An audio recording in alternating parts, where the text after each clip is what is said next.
నా ఊపిరిలో ఉయ్యాలేసి నూరేళ్ల కాలం నిన్ను లాలించాలి, వెచ్చని కలల్ని పంచాలి.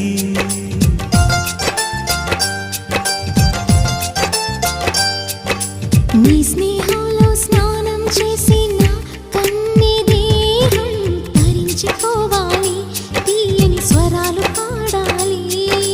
పరులకు ఎన్నడు తెలియని చల్లని చెలిమితో ఈ నా అనురాగం నీ గుండెనేమీటని. విరహపు వేడికి కనబడక విడవని జోడుగా ముడిపడగా అల్లే ఈ బంధం కలకాలముండిపోని. నీకోసం జీవించా చిలక, నా ప్రాణం నీవే నిమ్మణి తునగా.